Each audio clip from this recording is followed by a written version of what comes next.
My mom and I had a contentious relationship. We've been mostly estranged for the last 7 years. I say mostly because she has made some effort to stay in touch while I faded away. My dad died when I was 4. And him were not married, but they were together.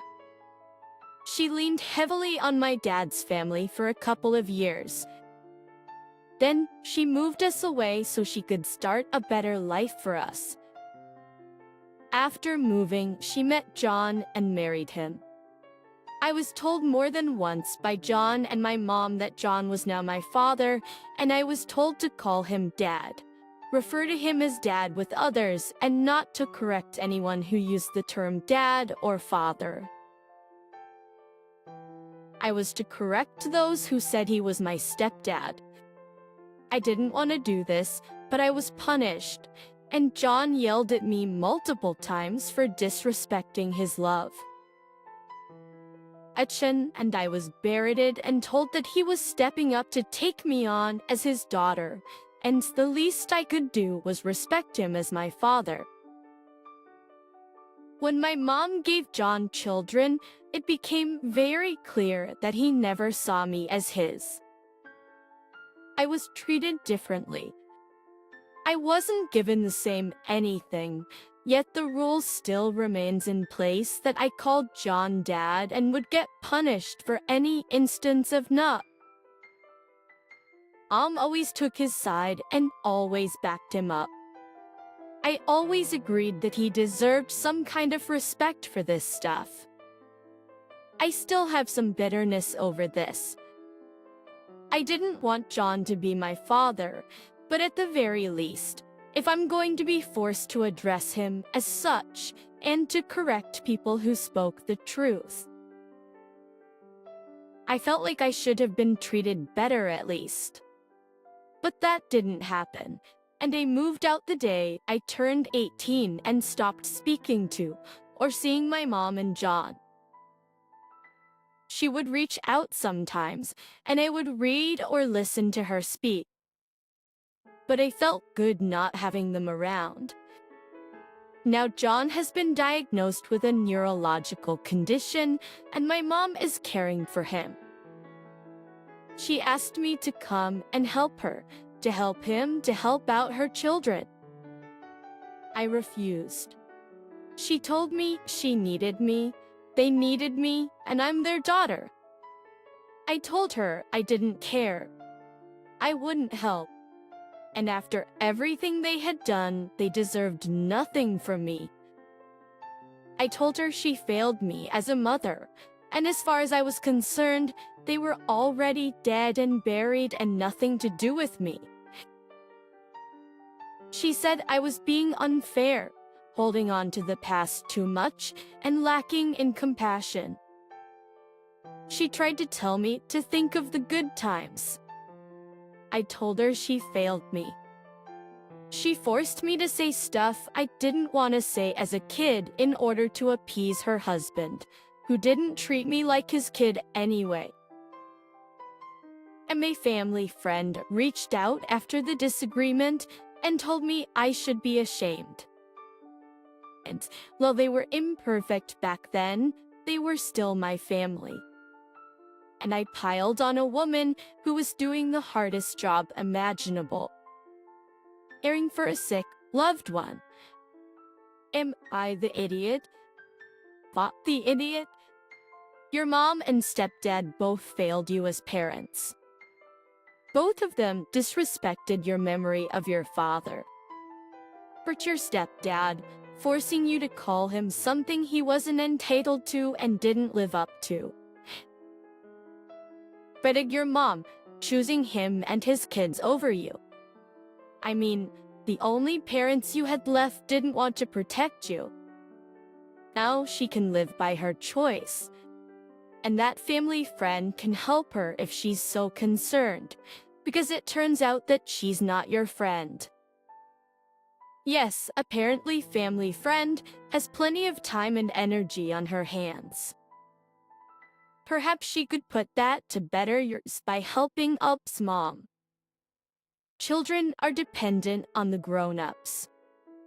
So when people don't support their kids when they need it, they can't expect to get support when they're older. Agree. Also, there's imperfect and then there's abusive. That so-called friend is lucky they never had to learn the difference. People tend to get very selective in their memories of how things happen when it suits their needs. And do they need you or your money?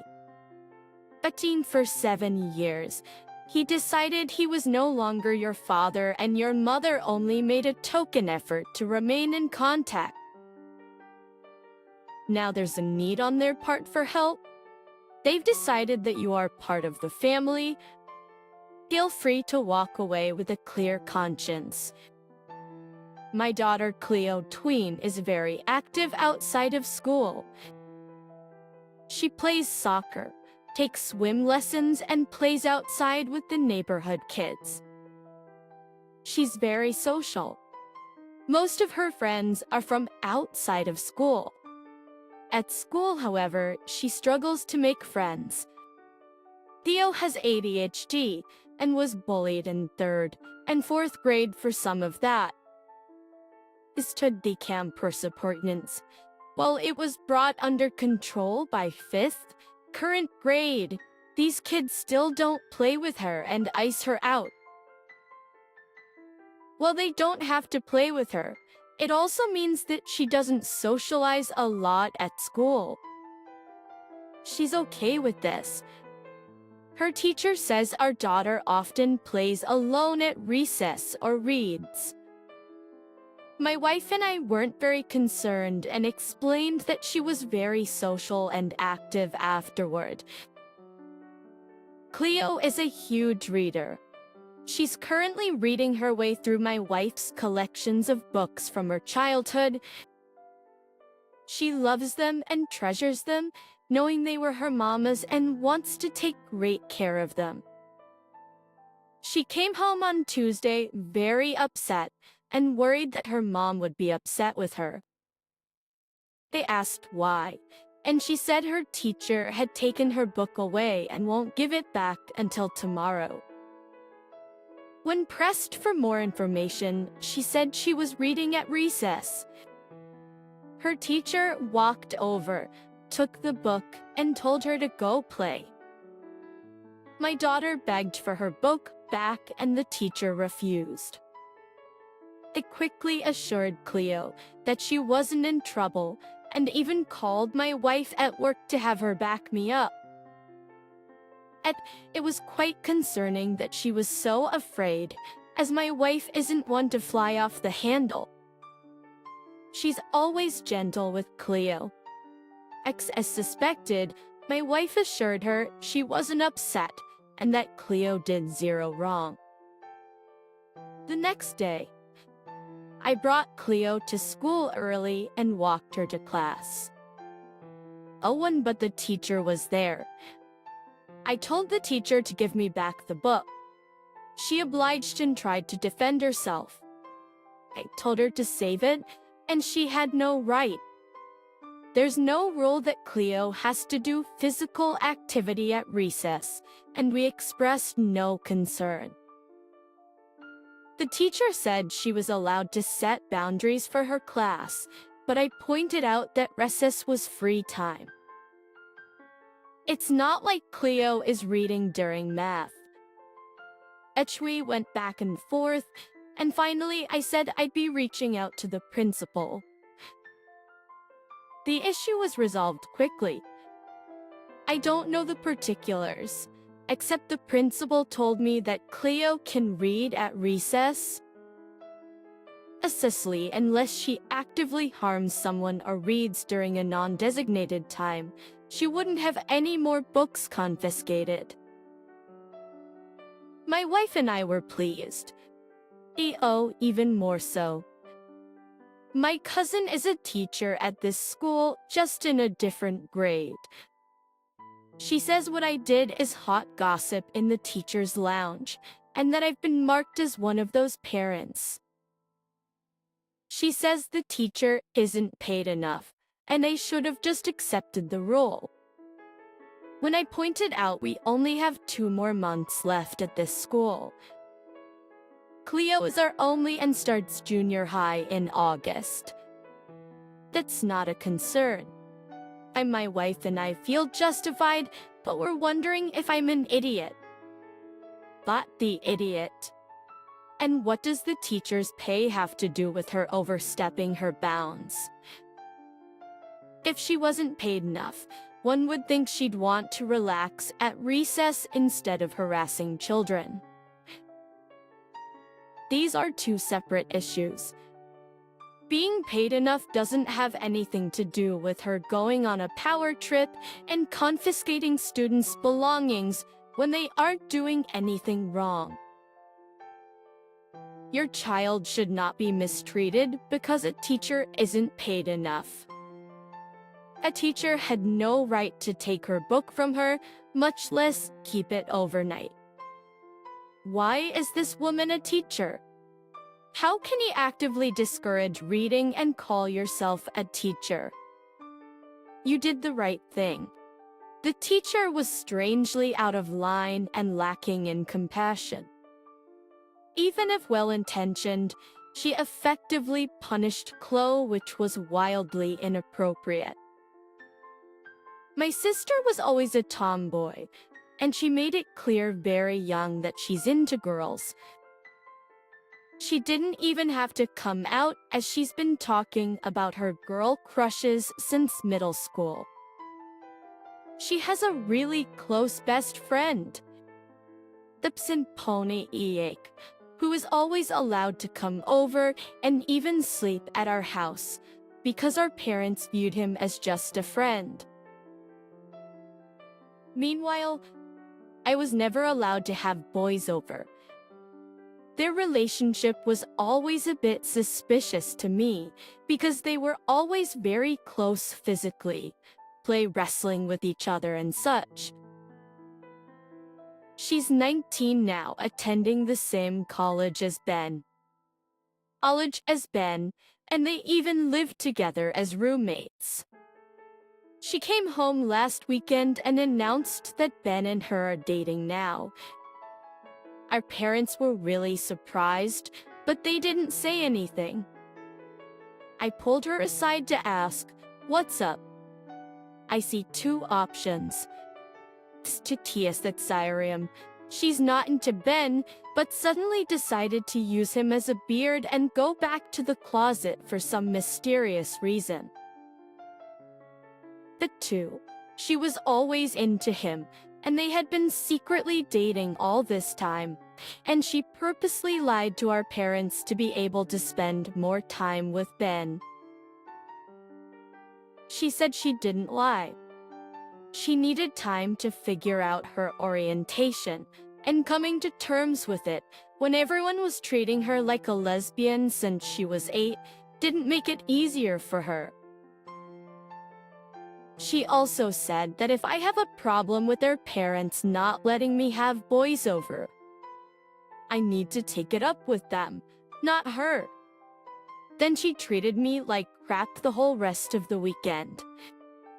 I think asking her what's going on was an absolutely fair question, and her reaction was over the board. But on the other hand, I'm straight, and I have no clue how it is to grow openly lesbian or closeted bi. Am I the idiot? You are the idiot, and your parents and family. You all just decided she was a lesbian, and now you're annoyed that she isn't. What is wrong with you? You haven't been lied to? Just learn to mind your own business. Just being a tomboy and having crushes on girls doesn't automatically make someone a lesbian, by the way. It's not cool to dictate other people's orientation based on outmoded stereotypes. And it sounds like this has in fact been cause for confusion and struggle on your sister's part. You owe her a big apology. She's also absolutely correct that any restrictions or allowances handed down by your parents are their responsibility, not hers. She doesn't have to justify her romantic history to you to validate a role created by your parents.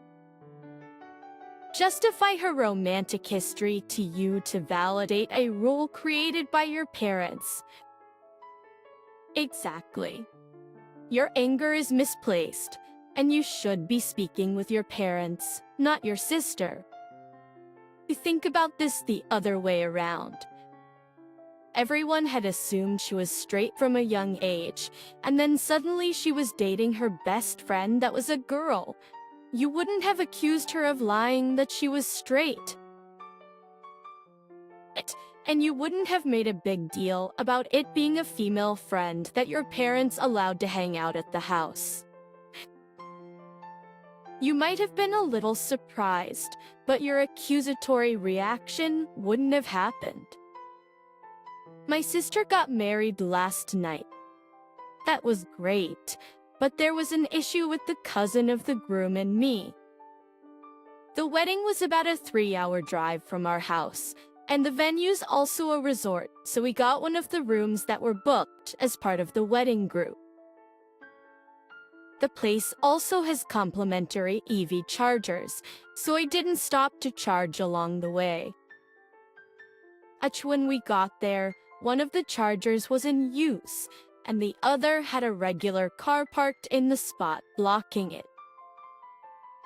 This was the corner of the lot, and there was a utility shed off to the side of that spot with the golf course behind the parking lot. I was able to back up to the car and get the charger to reach without disrupting anyone else. Also, as I'm sure people will ask, the spots on the other side of the plugged-in car were occupied, so that wasn't an option.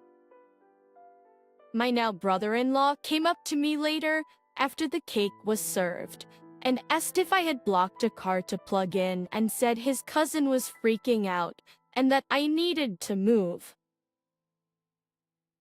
The problem? Got up right away and went.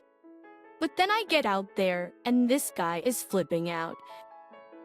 Who do you think you are? You don't know whose car this might be that you're blocking. What if I needed to get back to my kid, etc.? I was like, hey man, we're family now. So I'm just going to move the car and you can go ahead and calm down. And then he goes, no. I'm sick of you people thinking it's okay to do this. At that point, I go, whoa, listen, buddy. I saw the lot was pretty full when we got here, which is why I didn't give you crap for parking here. But now I'm getting the feeling this has happened before. So what the heck is your problem with blocking chargers? I give you the benefit of the doubt, but honestly, I'm sure you could have parked somewhere else. At this point, the car is unplugged, and I'm getting in it. And he's like, yeah, I'm not walking further so you can plug your toy in. At that point, I told him that if I see your car again, I'm going to block it, and just because, giving him a little grin before moving to the other side of the parking lot. He was still yelling as I drove off.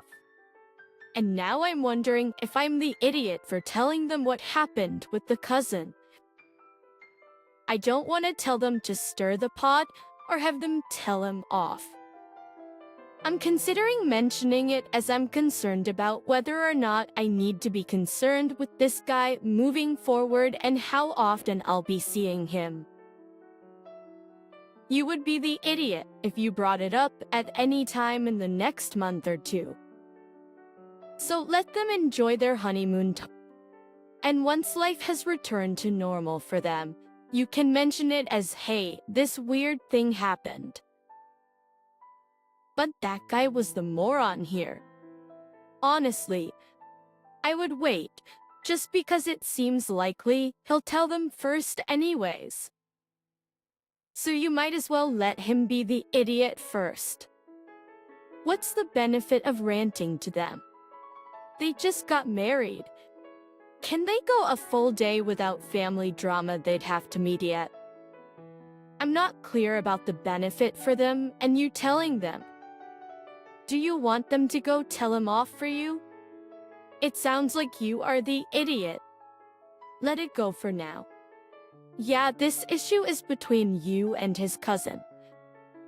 What will telling your sister achieve? Like, why would you bring it up at all?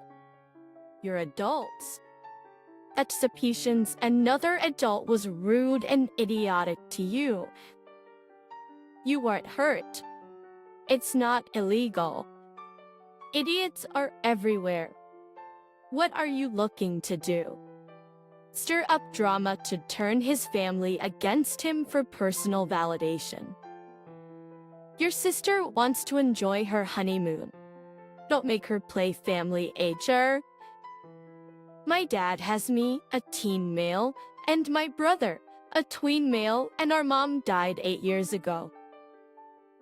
Ed met Chantel 6 years ago, and they got married 2 years ago. Her son is a pre-tween.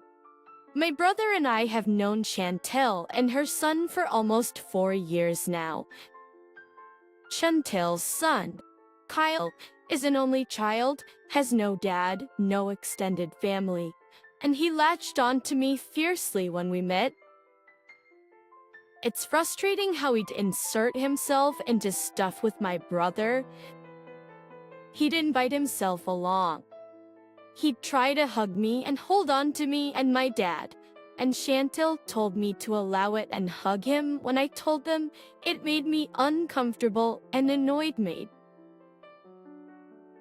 Eventually, I started to stop him and tell him not to cling to me. Tad and Chantel realized the three of us hadn't bonded the way they wanted us to for Kyle. So they insisted on leaving me with both him and my brother and having me babysit them while they left the house. This was during the day and night.